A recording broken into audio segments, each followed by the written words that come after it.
Has your puppy ever done something that made you stop and think, is that normal? Maybe they growled at you when you tried to take a toy away. Maybe they launched into a full sprint around the living room at 9 p.m. for absolutely no reason. Maybe they snapped when you tried to pick them up. Or maybe they've been barking at you nonstop while you're just trying to eat dinner in peace. And you're sitting there wondering, did I get a broken puppy? Here's what I want you to know before we go any further. Most of what you're seeing is completely normal puppy behavior, but here's the important part that matters. Normal doesn't always mean harmless. Some of these behaviors are totally fine right now and will fade on their own with the right guidance, but some of them are early signs of something that needs your attention before it becomes a much harder problem to fix later. Today, we're going to go through the behaviors new puppy owners worry about the most. And I'm going to tell you exactly which ones are no big deal and which ones need some work and what to do about each one. I'm Michelle, your fear-free certified trainer. If you're new here, welcome. Hit that subscribe button so you never miss a new video when it drops. Okay.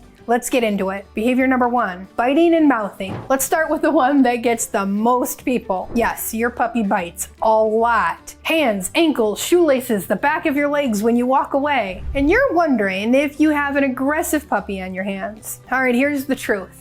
Puppies are born with a mouth and zero idea how to use it appropriately. Before they came to you, they used their mouth for everything. Playing with their litter mates, exploring their environment, communication. Biting is not aggression. It's communication and it's completely normal puppy behavior. But, and this is important, puppies bite for a lot of different reasons. There's not just one thing that's going to make biting stop. Most of the time, puppy biting, it stems from a combination of overstimulation and accidental reinforcement. Meaning you accidentally engaged with them in some way when you were attempting to stop them from biting. And your puppy thought their biting worked. So they do it on repeat. And the overstimulation I mentioned, most puppies are up way too long for their age. And they get overstimulated and they can't process all those big feelings. Puppies bite when they're overstimulated a lot. Now the myth I want to bust here is that saying ouch loudly or yelping like a litter mate will teach your puppy to stop biting. In most cases, it actually amps them up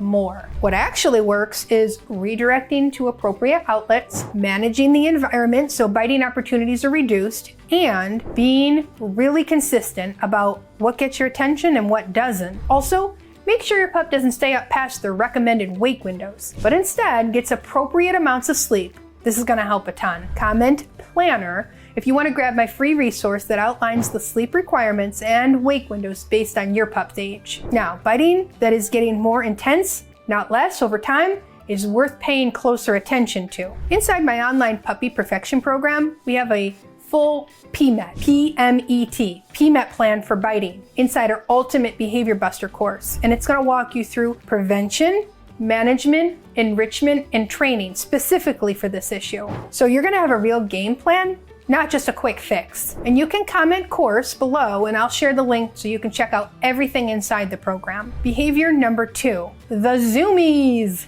Your puppy was calm, and then suddenly they weren't. They're full speed laps around the house, bouncing off the furniture, completely wide-eyed, feral, for about 3 minutes or longer. And then it's completely over and they're ready to go to sleep. This is what we call the zoomies. The technical term is frenetic random activity periods, or FRAPs if you want to impress someone at a dinner party. Completely normal, completely harmless. Zoomies are usually your pup's way of releasing built up energy or stress. You're going to often see them happen after a bath or after being in the crate for a while, or at certain times of the day like early morning or in the evening. So when do zoomies become worth paying attention to? When they're happening consistently throughout the day. It's usually a sign that your puppy's physical and mental needs aren't being fully met. A puppy who's getting the right amount of age-appropriate exercise, enrichment, and rest won't be bouncing off the walls all day long. Inside the Getting Started section of our program, we have lessons specifically on your puppy's daily needs and physical exercise requirements. Because a puppy who knows how to relax on cue, now that's a game changer. Behavior number 3, growling when being handled. This one worries people a lot. And they should be worried. You go to pick up your puppy, or you try to wipe their paws, and you reach for their collar, and your puppy growls. First, I want you to take a deep breath. A growl is communication. It is your puppy's way of saying, I am uncomfortable right now. Here's something that might surprise you. Most dogs don't naturally enjoy being handled. Being picked up, having their ears touched, having their paws held, or even being hugged. These are human expressions of affection that dogs have to learn to tolerate and ideally enjoy. It's not instinctive for them the way it is for us. So, a puppy who growls during handling is not a bad puppy. They are a puppy who hasn't yet learned that handling is safe. Here's what I really need you to hear on this one though. Never punish a growl. I know it feels like the right instinct, but removing a dog's ability to warn you is actually dangerous. A dog who learns that growling gets them in trouble doesn't stop being uncomfortable. They just stop warning you before they react. The growl is important information. We want to note it and work on the underlying discomfort. This is one of those behaviors where the earlier you work on it, the better. A puppy who learns that handling means good things happen is a dog who will be a joy to groom, to receive vet exams, to be cared for all throughout their life. Now we have a full dog grooming and handling section inside our puppy training program. It covers body handling intro, petting preferences, handling paws, ears, and tail, and how to prepare your puppy for the groomer and the vet. This is one of the most overlooked parts of puppy training, and one that's very important for the life of your puppy. Behavior number 4, growling over toys and food. Different from handling growling, but equally important to understand. Your puppy has a toy. You reach for it. They growl or they snap. Or you go near their food bowl while they're eating and they tense up and give you a warning. This is called resource guarding, and it's a completely natural canine behavior. In the wild, protecting your resources is a survival skill, but in your home, it's something we need to address early. So here's the myth I want to bust. A lot of people think the solution is to constantly take things away from your puppy to teach them that humans can take things. I've even heard the bad advice to put your hands in your dog's food to teach them that you control their food. This actually makes resource guarding worse, not better. Every time you take something away from your puppy who's already anxious about losing it, you confirm their fear that they need to guard their stuff. The goal is to teach your puppy that a human approaching their resources is actually a good thing. That when you come near their bowl or their toy, something even better is coming. That's a very different approach, and it works. Resource guarding that is escalating, involving multiple items or involving snapping and biting is worth addressing quickly. Now, you can comment guarding for more info on this topic, and I'll share our YouTube video with you. Behavior number 5, jumping and demand barking. Picture this. You sit down to eat dinner and your puppy immediately appears at your feet. Barking, jumping, pawing at your leg, staring at your plate with the intensity of someone who has never eaten a meal in their entire life. Or you sit down to watch TV and suddenly your puppy's performing an entire show of their own in front of you. Here's what's actually happening. Your puppy has learned that this behavior works. At some point, jumping or barking got them attention. Maybe you laughed, maybe a "no, stop it" was said while making eye contact. And to a puppy, any response from you is a reward. Here's the part that's really important. The more this behavior is practiced, the stronger it gets. So every single time your puppy jumps and gets even a tiny reaction from you, that behavior gets a little more reinforced. The fix sounds simple, but it does require a lot of consistency from every person in the household. Behavior that gets 0 rewards eventually stops happening. Behavior that gets rewarded, even occasionally, becomes very persistent. Now, this is one of those situations where what's cute in a small puppy is really not cute in a 60-pound dog. A puppy jumping on a toddler or even an elderly person is not adorable.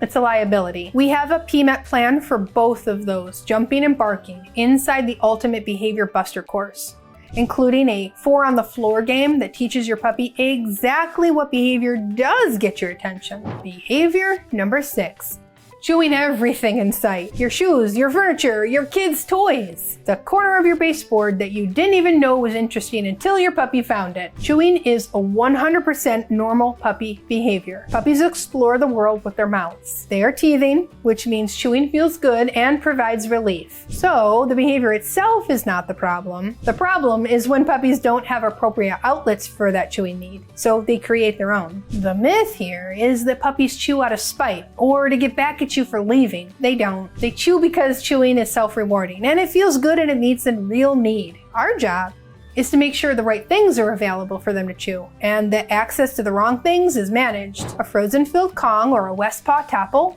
a yak chew, or even a bully stick under supervision. These are the kinds of outlets that redirect that chewing to appropriate items. Destructive chewing that happens specifically when your puppy is left alone or seems frantic or panicked may actually be connected to the separation anxiety we talked about in the last video in this playlist. That's a different issue and worth addressing separately. Here's what I want you to take away from this video. None of these behaviors mean you have a bad puppy. I want to tell you about a student named Ryan. Ryan came to me with a 4-month-old Labrador named Copper, and Ryan had a list. An actual written list of things Copper did that he was worried about. Biting zoomies at 9 p.m. every single night, and growling when Ryan tried to take toys away, and jumping on everyone who walked through the door.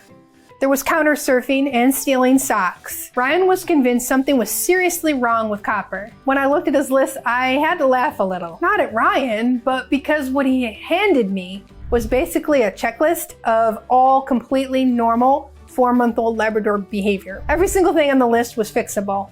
But here was the problem. Ryan had been dealing with each behavior as a separate emergency. He was yelling about the counter surfing. He was chasing Copper when he stole socks, which Copper thought was an excellent game. He was pushing him off when he jumped on people, which Copper also thought was an excellent game. He was accidentally making several of these behaviors stronger without even realizing it. Once Ryan understood what was actually going on with the behavior, then he had a real plan for each one. Things changed real fast after that. Not because Copper suddenly became a different dog, but Ryan became a more informed owner. That's what information does. It changes how you respond, and how you respond shapes your dog. Now, we covered a lot of ground in this video, but we barely scratched the surface. Each of these topics has an entire course dedicated to it inside our online puppy perfection program. The Ultimate Behavior Buster course alone covers the PMET plan for biting and jumping and barking and counter surfing and digging and preventing resource guarding. There's a full dog grooming and handling section with 10 videos on body handling, petting preferences, nail trims, bath time, and preparing your puppy for the groomer and the vet. And there's a getting started section with 15 videos covering how your dog actually learns, your puppy's daily needs, how to teach your puppy to relax, and puppy development. There's leash skills, recall, traditional training cues, socialization and exposure training, canine body language, puppies and kids, and so much more. We have 18 courses, over 130 fear-free training videos, and a 100-page workbook, and unlimited access to all of it. This is the program that takes you from overwhelmed new puppy owner to the confident, informed owner your puppy needs you to be. Comment course below, and I'll send you the link to discover how the program can help you and your puppy.